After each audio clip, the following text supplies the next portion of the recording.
वनों की ओर गमन करते हैं।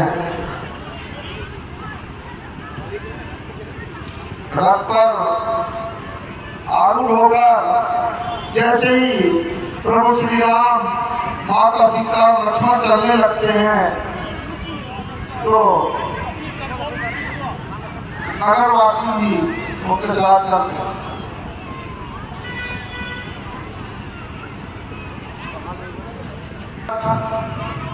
अयोध्या से निकलकर तमसा नदी के तीर पर आकर रुक जाता है। पहला विश्राम प्रभु श्री राम यहीं पर।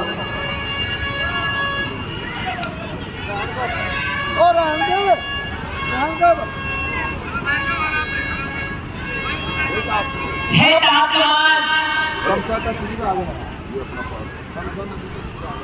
तमसा नदी का किनारा आ चुका है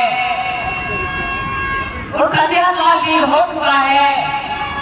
आज रात्रि का विश्राम हमें तमसा नदी के किनारे करना होगा।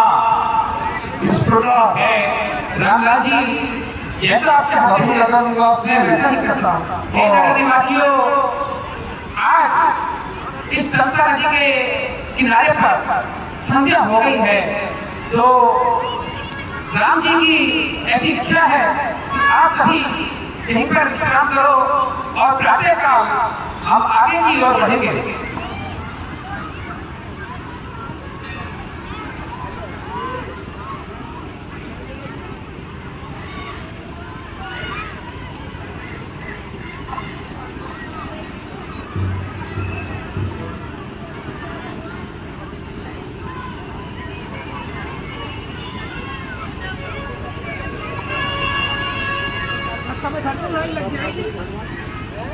हे मंत्रीवर, हे मंत्रीवर, अब यही उचित रथ इसी समय तैयार करो। तमसा रहते रहते को तमसा नदी के पार करो। सीधा रास्ता यात्रा छोड़ ले चलो गाँव से क्यों समझ गए बूढ़े मंत्री इस मेरे गूढ़ मनोरथ को। ठीक है रामलाल जी, जैसा आप चाहते हैं मैं ठीक उसी प्रकार इस रथ का संचालन करता हूँ और मेरा पूरा प्रयास यही होगा कि ये जो नागरिक हैं, जमीन की आंखें खुलेगी तो पहियों के निशानों से एक कदापि भी इस बात का अनुमान नहीं लगा पाएंगे कि ये रथ किस दिशा की ओर गया है। यह कार्य मैं बखूबी कर सकता हूँ।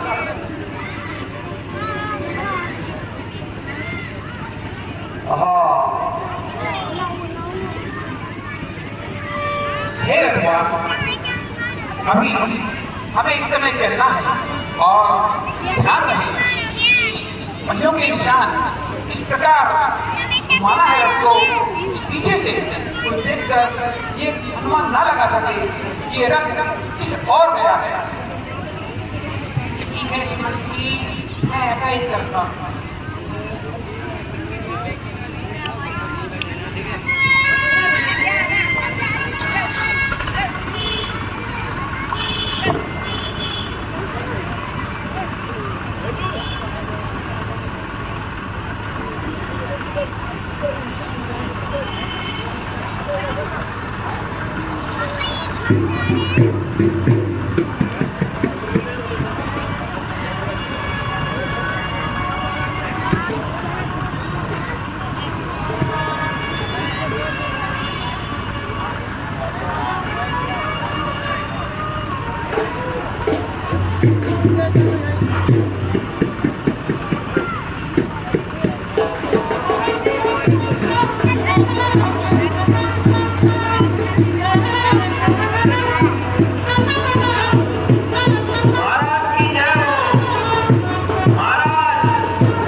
राजा हैं वो हमारी ओर आ रहे हैं, शायद आपसे मिलना चाहते हैं, कहना चाहते हैं।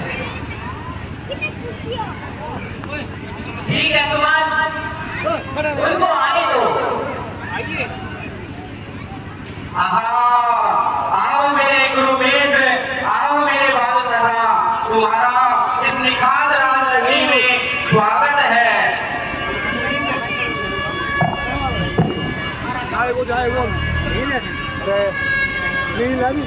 हे प्रभु, बहुत दिनों बाद आपके दर्शन हुए हैं, आपके चरणों से ये निखात राज की नगरी धन्य हुई है।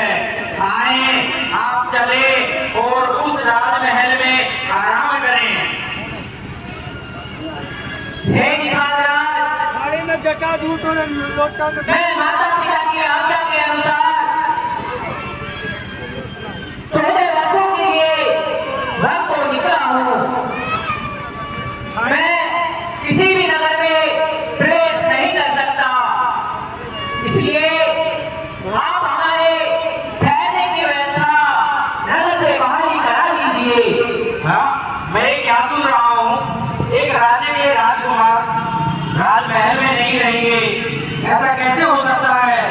पर जैसा आपने कहा है, मैं वैसी ही व्यवस्था कराता हूँ। अरे भीलो भीलो भीलो, श्री राम जी के लिए इनके जल पानी की और रहने की व्यवस्था की जाए, और ध्यान रहे इनको किसी प्रकार का कष्ट ना हो। ठीक है महाराज, हम ऐसा ही प्रबंध करते हैं, आप निश्चिंत रहिए।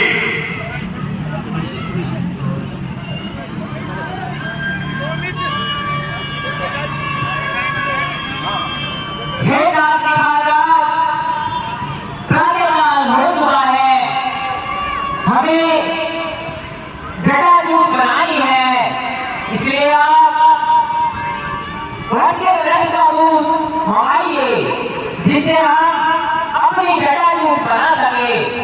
प्रभु, जैसी आपकी आज्ञा।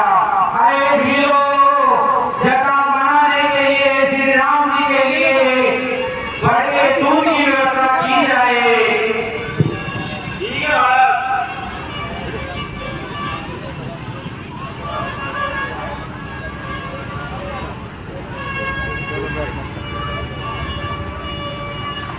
प्रभु की सेवा में जटा बनाने का सामग्री उपलब्ध है।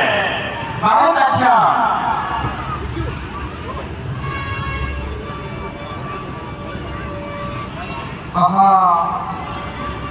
यह मैं क्या देख रहा हूं? ये महलों में रहने वाले सब प्रकार का आनंद भोगने वाले आज इस प्रकार भूमि पर बैठकर अपनी जटाओं पर धूप लगाकर उसे पूरी तरह से सन्यासी का कभी नहीं सोचा था मैंने ऐसा। और ये राजकुमारी ये भी ऐसा कर रही है क्या? यह दृश्य देखने के लिए ही मैं अब तक जीवित था। देखा जाता है नहीं वन का ये श्रृंगार,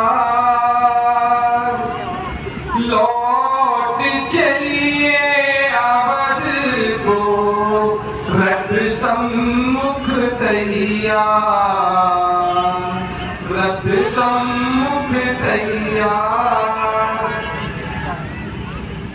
हो गई कई की आज्ञा, जंगल में सरकार विराज चुके, प्रभु तेरे हैं गमन पर दो, इस प्रकार हम पर दाज गिरे। हे स्वामी, मैं आपसे निवेदन कर रहा हूँ, जो माता कैकेयी ने आपको आज्ञा दी थी, उस आज्ञा का तो पालन हो गया है। आप वन में आ चुके हैं और अब कृपया करके वापस अयोध्या को लौट चलिए। इस प्रकार आपको मैं नहीं देख पा रहा हूँ।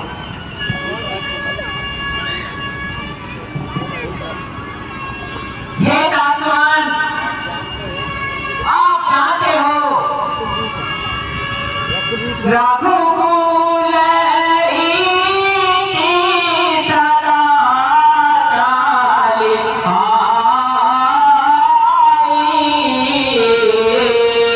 प्राण जाय पर वाचन में जाई।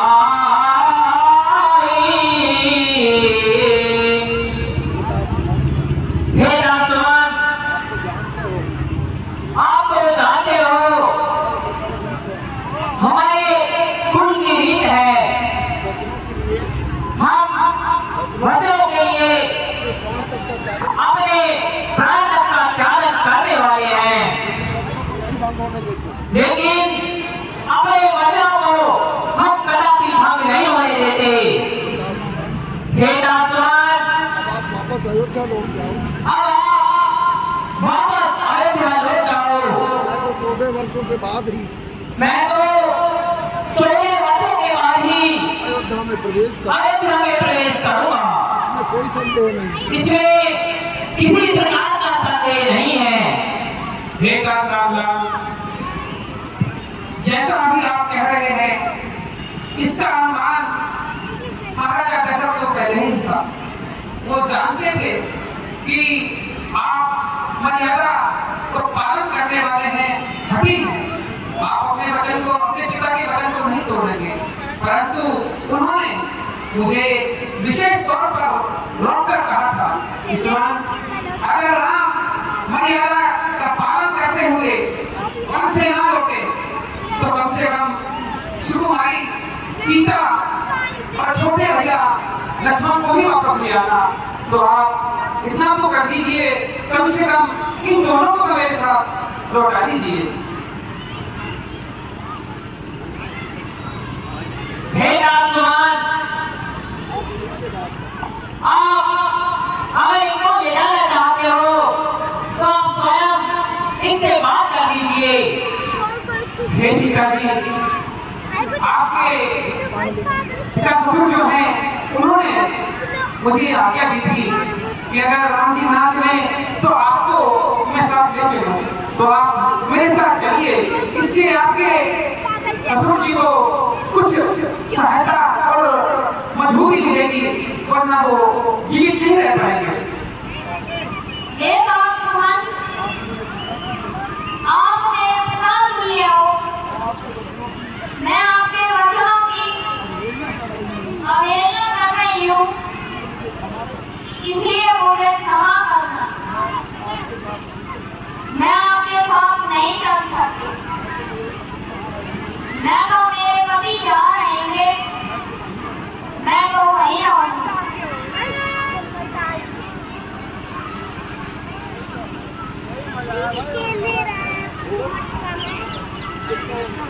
हे भगवान, ये दोनों नहीं मान रहे हैं, तो कम से कम आप तो मानिए। आपके पिता बड़े दुविधा में और पूर्ण रूप से रूढ़ हो चुके हैं। उनको अगर आप तो में से किसी एक का मुख नहीं दिखा तो निसंदेह पाएंगे। तो मेरा ये निवेदन है, आप मान लीजिए। नहीं राजकुमार, नहीं, मैं अपने भ्राता से दूर नहीं जा सकता। मैं भी अपना भ्राता धर्म निभा रहा हूँ, इसलिए आप आगे जाइए और मेरा ये संदेश माता के गई से अवश्य कहना। माता के गई से अनेक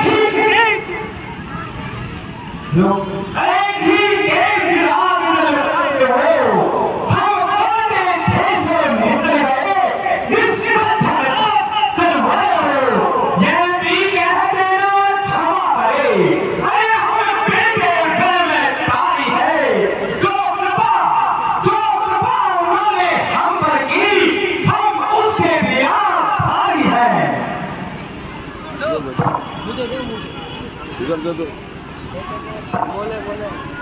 हे राजकुमार,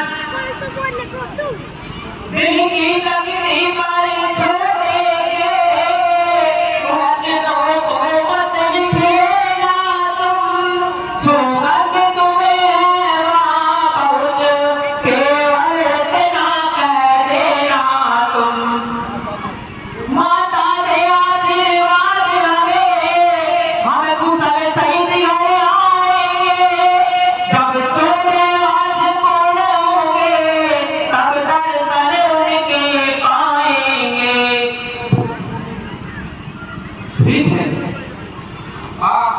जैसा कह रहे हैं मैं ठीक वैसा ही करूँगा।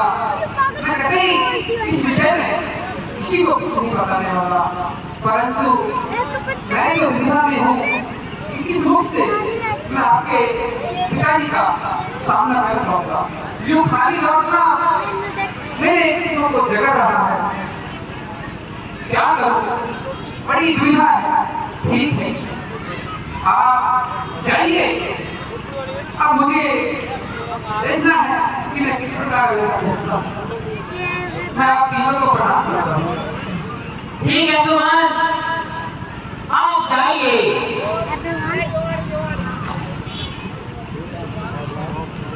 अरे क्या है वो? खेदार निहारात, अब हमें पानी की यात्रा करनी है, हमें गंगा पार जाना है। आप हमें गंगा पार जाने का रास्ता बताइए, जिससे गंगा से पार उतरने का हमारी व्यवस्था का प्रबंधन कीजिए। हे प्रभु, दिल तो नहीं कह रहा कि मैं आपको यहाँ से जाने दूं, पर क्या करूं, जैसे आप किसी सौगंध से बने हुए हैं तो उसका भी अनादर ना हो, इसलिए मैं आपकी इच्छा अनुसार व्यवस्था करता हूँ। भाई प्रभु, मैं आपको गंगा पार ले चलने के लिए तैयार हूँ। आप मेरे साथ साथ इस वन में गमन कीजिए तो मैं आपको ले चलता हूँ। ठीक है जी महाराज, चलिए। आए प्रभु, आए।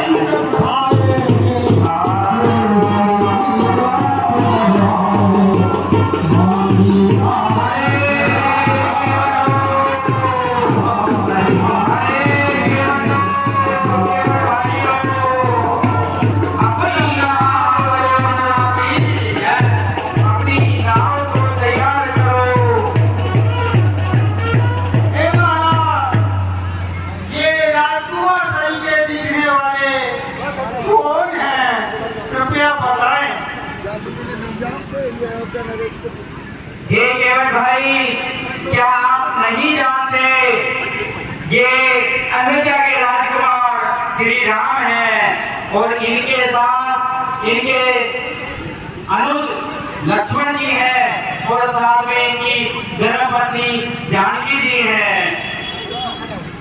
इन्हीं को नदी पार करनी है, इसलिए आप अपनी नौका को तैयार करें और शीघ्र प्रभु श्री राम को नदी पार कराएं।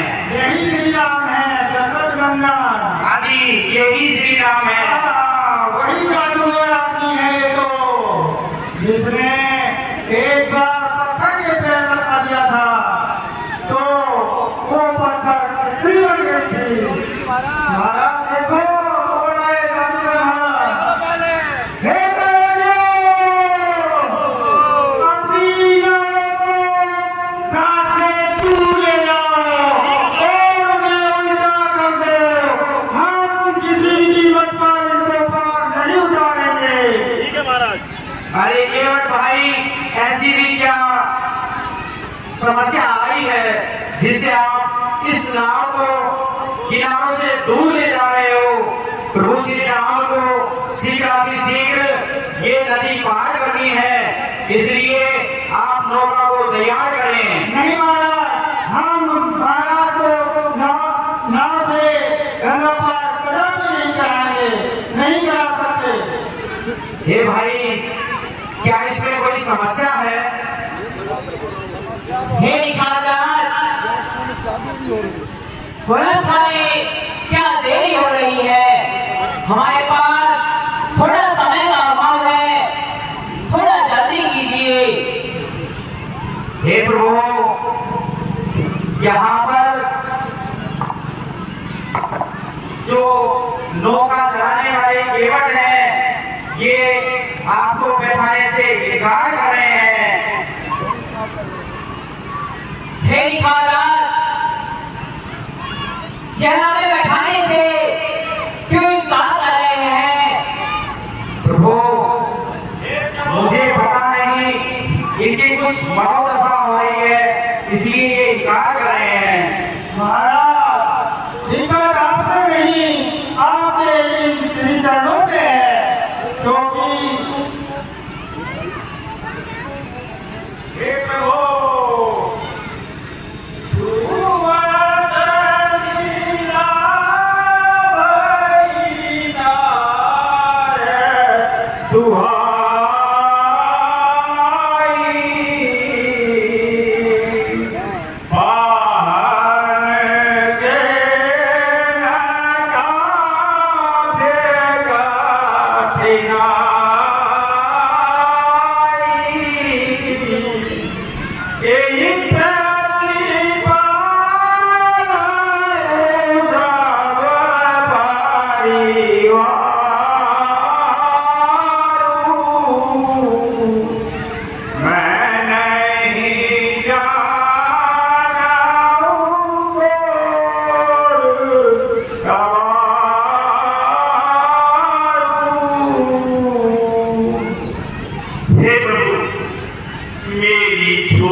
जिसको छू लेते हैं आपकी चरण पत्थर के लगने पर स्त्री बन जाती है, तो मेरी तो ये काट की है, यह तो छुटपुटी हो जाएगी।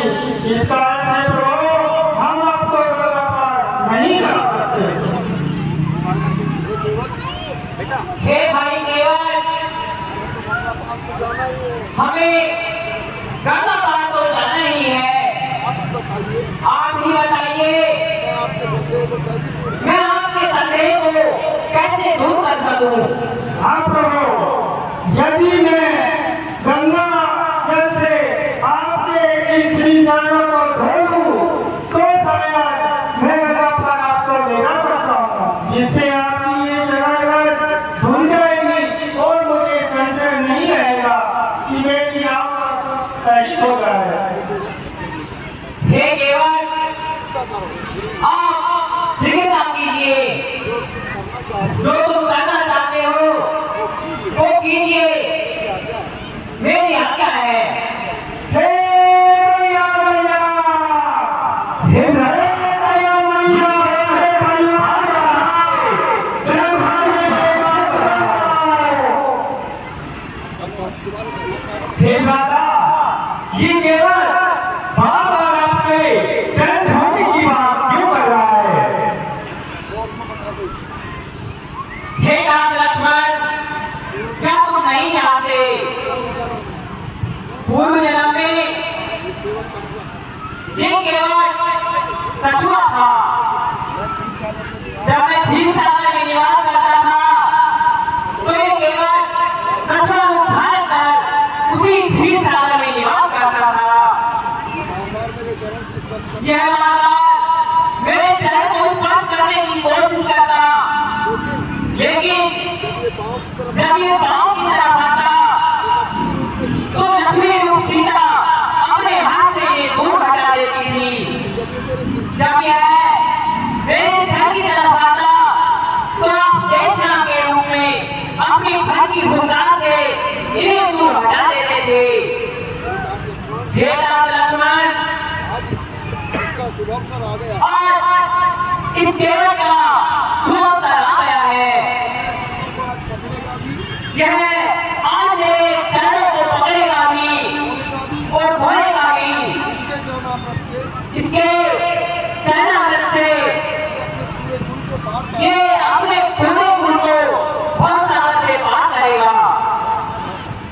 आइए महाराज, चरण जवान होने के लिए गंगाजल तैयार है, कृपया पधारें महाराज।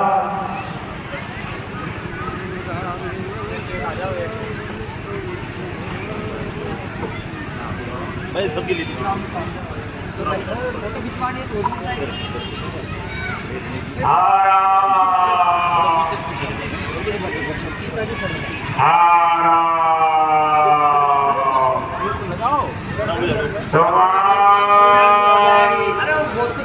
तुम अभी तक वापस नहीं लौटे सुमान, सामने देखो एक बार। कहाँ है वो मेरी राम, कहाँ है वो जनक दुलारी लक्ष्मण।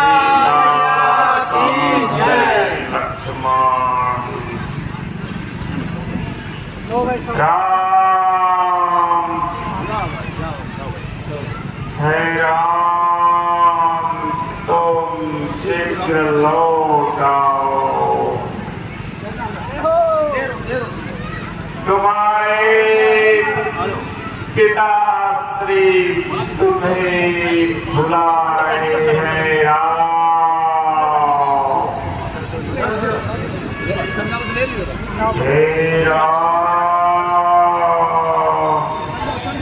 आए प्रभु, बारी बारी नौका में बैठने की व्यवस्था करें।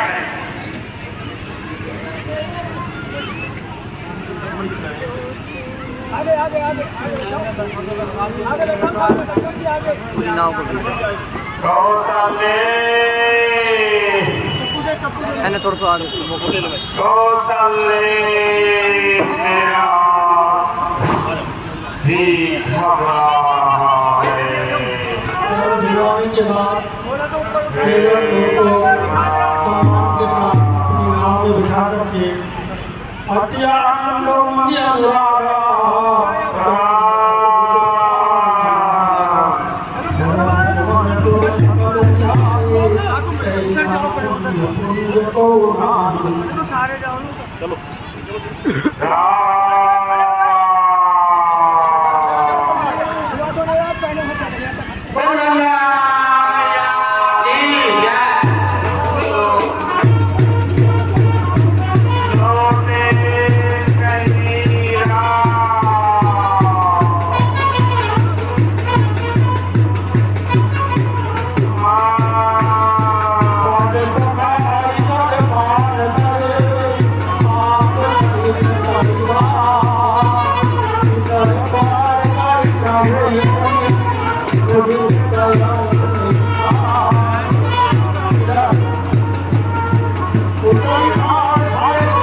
भगवान सोचने लगे तो हमने केवल के लिए उतराई नहीं लिया।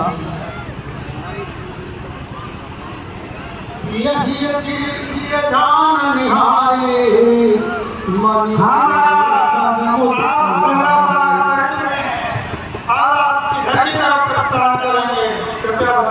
हे प्रभु, निकट ही एक ऋषि के आश्रम है, तो अपन आगे वहां विश्राम करेंगे। इससे पहले जो केवट भाई ने आपको गंगा नदी पार कराई है, उसकी उतराई दे दीजिए। हे भाई केवट, आपने हमें गंगा पार उतारा है।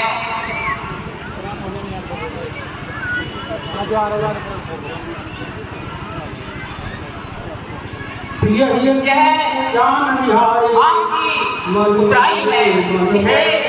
हे मन्नाल, क्षमा करना, मैं यह उतराई नहीं ले सकता, क्योंकि जिस प्रकार नाई से सामान मजदूरी नहीं लेता, मोची से मजदूरी नहीं लेता, उस प्रकार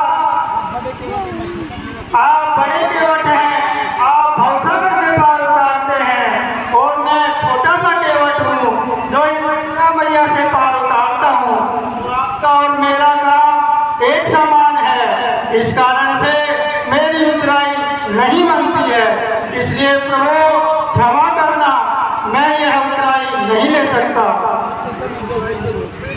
हाँ, वापसी में आप जो अच्छा लगे वो पुरस्कार मुझे दे सकते हैं, मैं शहर स्वीकार करूँगा। बहुत अच्छा केवल, हम आपकी बातों से सहमत हैं। ठीक है महाराज, इस प्रकार प्रेम से श्री रामचंद्र जी की जय।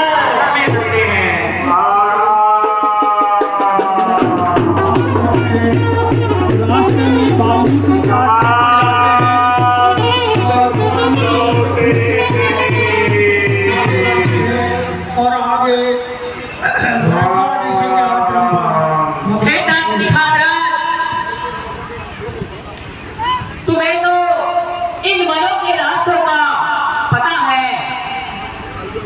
बताइए अब हमें आगे कहाँ विश्राम करना है? प्रभु, आगे कुछ दूरी पर भरद्वाज ऋषि का आश्रम है, जहाँ पर विश्राम करने की उचित व्यवस्था है। अतः आप वहाँ चलें और वहाँ आराम करें। हे तात निखारन,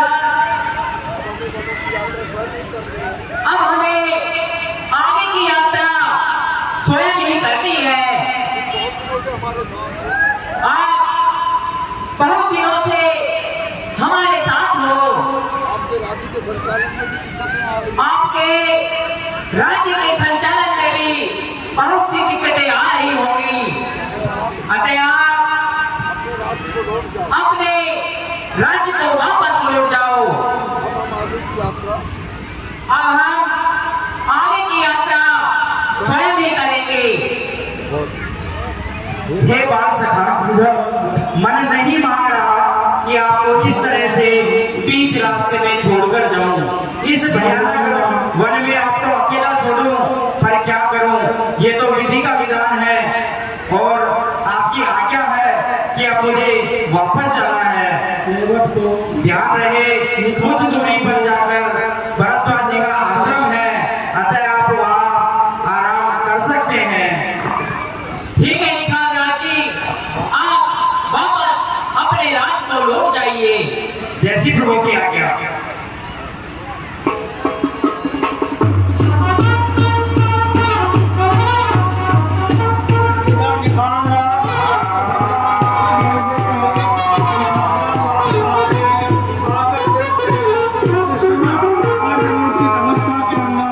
उसी जगह पर पड़े हैं जहाँ पर वो निखार राज उनको छोड़ कर गए।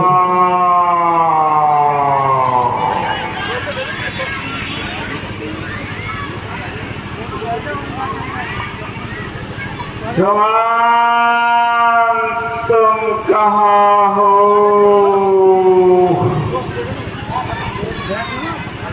समान कहाँ है मेरा राम? मैं क्या देख रहा हूँ?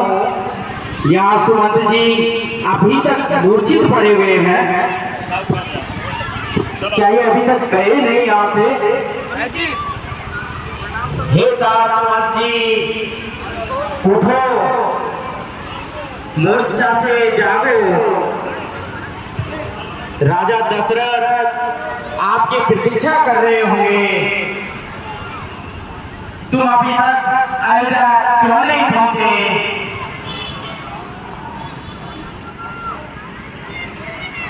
उठो सुमंत जी, उठो।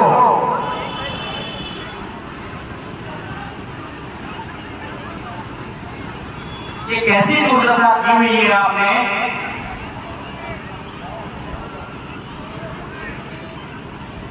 महाराज दशरथ आपकी प्रतीक्षा में होंगे, अतः आप शीघ्र जाकर उनकी कुशल क्षेम पूछिए। ठीक है निखार जी, आप जाइए, मैं जाता हूँ। नहीं सुमंत जी, आपकी इस अवस्था को देखते हुए मैं आपको अयोध्या तक अवश्य छोड़ कर आऊंगा। नहीं था, उसकी आवश्यकता नहीं है, मैं स्वयं चला जाऊंगा।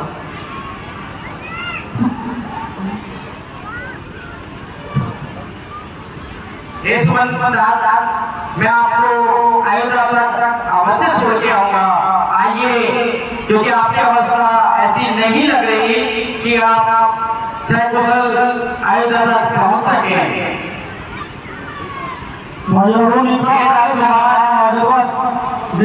संध्या काल हो गया है और आप अयोध्या की सीमा के पास पहुंच गए हैं।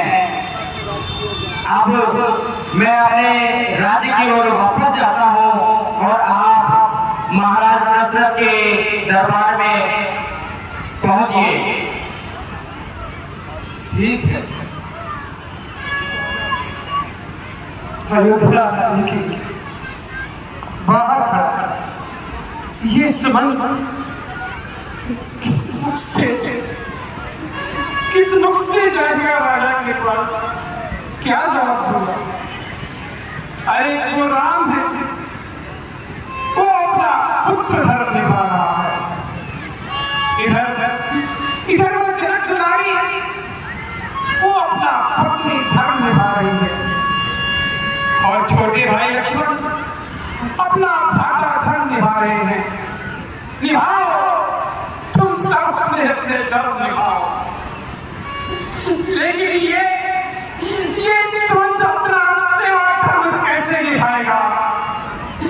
अरे मैं कैसे उनको कहूंगा कि मैं आपसे ये विश्वास दिला कर निकला था कि राम लक्ष्मण सीता को वापस लेकर आऊंगा। अगर राम भी वापस ना आया तो कम से कम सीता और लक्ष्मण को तो लेके आऊंगा। नहीं है मेरे कदम अयोध्या की ओर नहीं बढ़ रहे। और अभी तो उजाला, इस उजाले में अगर मैंने नगरी में कदम भी रखा तो वनवासी मुझसे पूछेंगे, सुनान हमारे राम कहाँ है?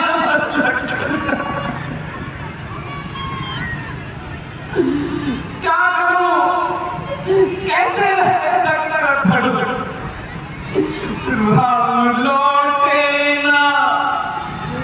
राम लौटे ना वन को सिधारे। बहुत कह के हम उनसे हारे।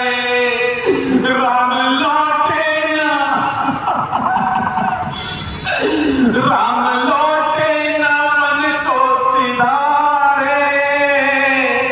अरे बहुत कह के हम उनसे हारे। क्या करूं, कहां पे मैं जाऊं? कैसे अपना ये मुख मैं दिखाऊं? क्या करूं, कहां मैं जाऊं? और कैसे राजा को ये मुख दिखाऊं? क्या कहेगी रे, क्या कहेगी ये दुनिया करे? बहुत कह के हम उनसे हारे। राम लौटे ना वन को सिधारे। बहुत कह के हम उनसे हारे। पाँव पड़ते नहीं मेरे आगे, प्राण जाते नहीं क्यों आगे? पाँव पड़ते नहीं मेरे आगे,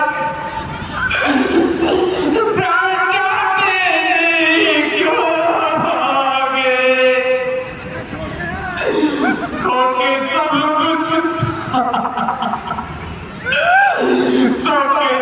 कुछ अकेला चला रे। बहुत कह के हम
और चाराना और चाराना कुछ भी बचा रे बहुत कह कह के मुझसे आए राम लौटे ना अरे राम लौटे ना बन को सिधारे बहुत कह कह के हम उनसे हारे। हे विधाता तुम मुझे वो शक्ति दे दे, वो शक्ति दे दे जो इन कदमों से मैं अयोध्या तक पहुंच सकूं और उस पिता से आगे मिला सकूं जिसके 2 बच्चे और पुत्रवधू उन्हें इस अवस्था में छोड़ कर चले।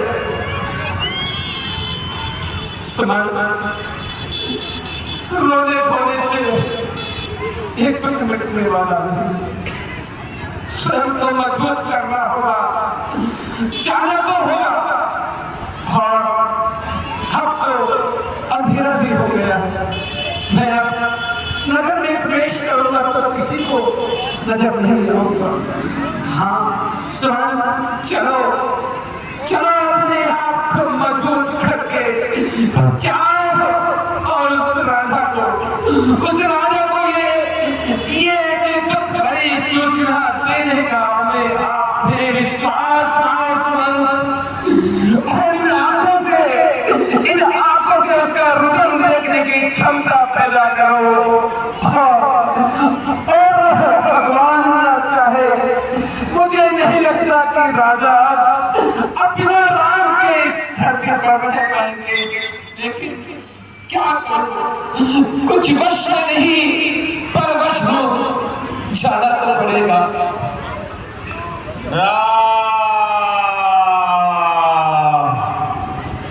सुमान तुम नहीं लौटे सुमान,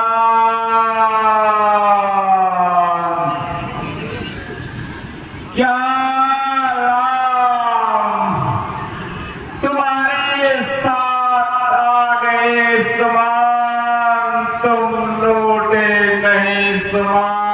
हे जय जी, हे जय जी, आपके सेवक का प्रणाम स्वीकार कीजिए। सुमंत सुमंत सुमंत, मैं आपके बिल्कुल आदेश करिए। हे सुमंत, क्या तुम वहां से वापस लौट आए? लौट तो आया, कहाँ है मेरा राम, कहाँ है सुमंत? सुमंत तुम बोलते क्यों नहीं? कहाँ है राम, कहाँ है वो जनक तुम्हारी सीता, कहाँ है वो मेरा आंखों का तारा प्यारा लक्ष्मण? सुमंत तुम बोलते क्यों नहीं? सुमंत क्या तुम्हारी जिभ्या पर तारे पड़ गए? सुमंत बैठाओ बैठा बताओ उठो। कहाँ है मेरा राम? सुमंत महाराज, सुमंत बोलो सुमंत। महाराज मैं आपका अपराधी हूँ, मुझे मृत्यु दंड दे दीजिए, इस प्रकार मुझे ना किए, मैं आपका अपराधी हूँ और मैं राम को वापस नहीं ला सका, अपना सेवा धर्म नहीं निभा सका महाराज।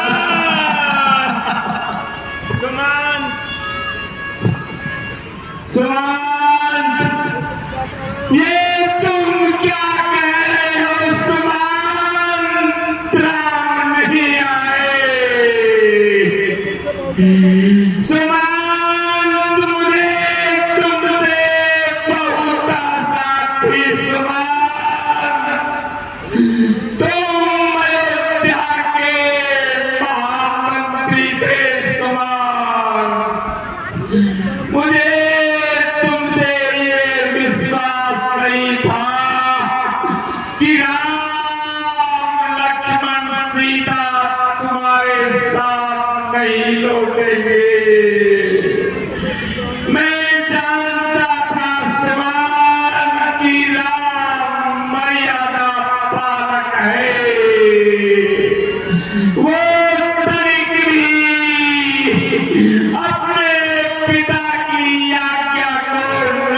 मैं राम के बिना नहीं रह सकता सुमान। कौशल्य मेरा जी घबरा रहा है। महाराज हे सुमान, धैर्य धारण की हे कौशल्य, मुझे वो शांतनु ऋषि का श्राप याद आ रहा है। हे कौशल्य, मुझे शांतनु ऋषि का श्राप याद आ रहा है। वो देखो सफेद दाढ़ी में शांतनु ऋषि वो देखो यमदूत मुझे दिखा मेरे सामने खड़े हैं। यमदूत मेरे सामने खड़े हुए हैं। कौशल्य में जा मुझे ले जाना चाहते हैं कौशल्य। हे कौशल्य, हे कौशल्य, अब मेरे प्राण शांतनु ऋषि ने मुझे श्राप दिया था। कौशल्य, कथा बहुत लंबी है, लेकिन मेरे से बखान नहीं किया जा रहा। कौशल्य, उन्होंने मुझे श्राप दिया था कौशल्य कि जिस तरह हम पुत्र वियोग में अपने प्राण त्याग रहे हैं दशरथ, आपके चार पुत्र होंगे, लेकिन अंतिम समय में तुम्हारे सामने एक भी पुत्र नहीं होगा। और पुत्र वियोग में कौशल्य ने कहा था कि तुम्हारे प्राण पुत्र वियोग में निकलेंगे कौशल्य। वो शांतनु ऋषि का श्राप मेरे सामने घूम रहा है। वो श्रवण की तरफ, वो श्रवण के हृदय में लगा हुआ बाण मुझे दिखाई दे रहा है। हे कौशल्य, मेरा अंतिम समय आ गया है। अब मैं अपने स्थान पर जाना चाहता हूँ। मैं बिना राम के नहीं रह सकता।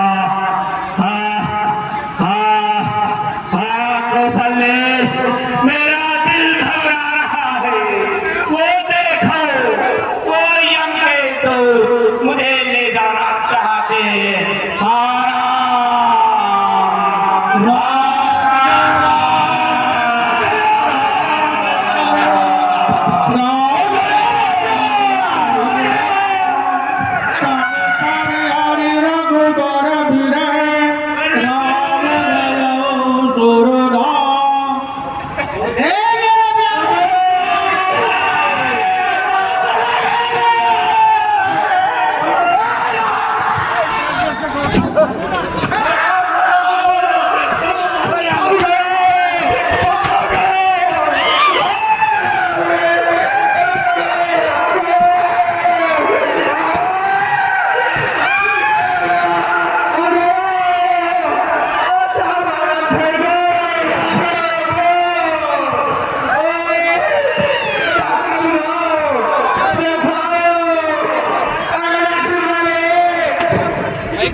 उसी समय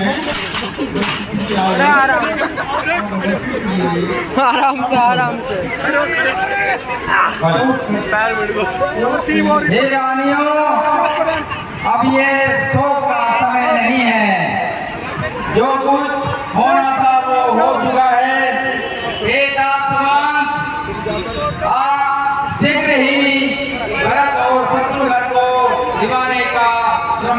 हैं। जी गुरुदेव, मैं अभी शीघ्र जैसा आपने कहा है वो करता हूँ। भरतलाल जी और शत्रुघ्न जी को उनके मामा के यहाँ से बुलवाता हूँ।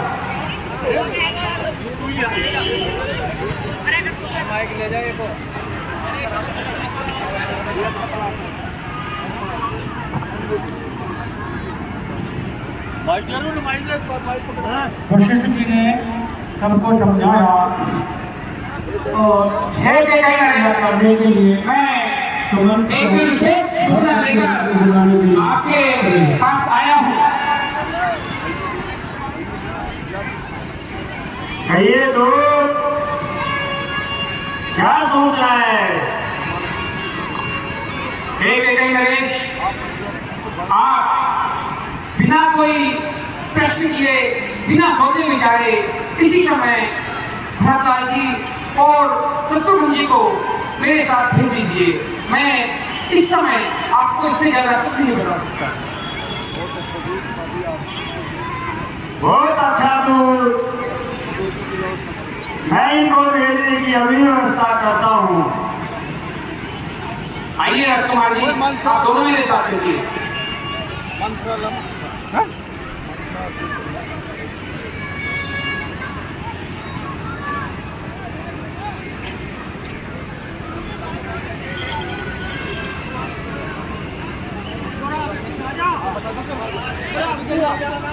भरत जी और शत्रुघ्न जी आपको गए, लेकिन मन में बड़ा विधान है, सारी अयोध्या को सुनना देख करके उनमें विचित्र विचार आ रहे हैं। आइए राजकुमार जी, आगे बढ़िए।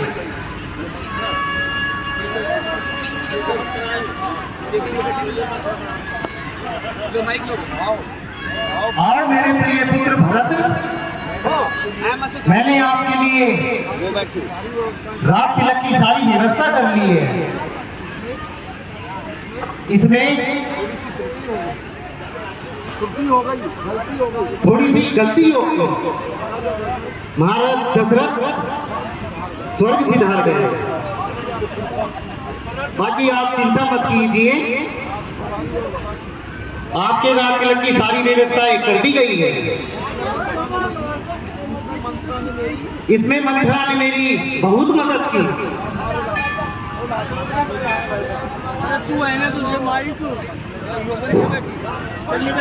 भरत जी ने अपने भ्राता राम के बारे में पूछा। चल निकल यहाँ से चांडाल, क्यों हमें जलाने आई है? रघुकुल का दीपक बुझा दिया, अब थाल सजा कर लाई है। माता तुम मेरी माता हो, क्या तुम्ही माता मेरी? क्या तुम्ही सूर्य कुल की रानी? क्या तुम्ही जन्मदाता मेरी? मैं भूला माता हो तुम, माता का पद तो ऊंचा है। माता से कुछ अनुचित कहना सब प्रकार अनुचित जचता है। इसलिए आज एक ही मार्ग भूले भटके को भाता है। वह नहीं आज से माता है, जो रही आज तक माता है। हे माता, तुम मन में यह कल्पना करो कि बेटा जन्मा ही नहीं मेरे, मैं समझूंगा बेमाँ का हूँ, कोई माता ही नहीं मेरे। तब कर बुझ कर हो गया ठोस, अब हृदय में कोमल परत रहा। माता माता न रही अब से, तो भरत अब से भरत रहा। चलो रोना बंद करो। हे तात भरत, अब ये शोक करने का समय नहीं है। जो कुछ होना था हो चुका, अब इनकी आप अंतिम यात्रा की तैयारी करें। जो आज्ञा गुरुदेव। गुरु वशिष्ठ जी के भरतलाल जी ने अपने पिता के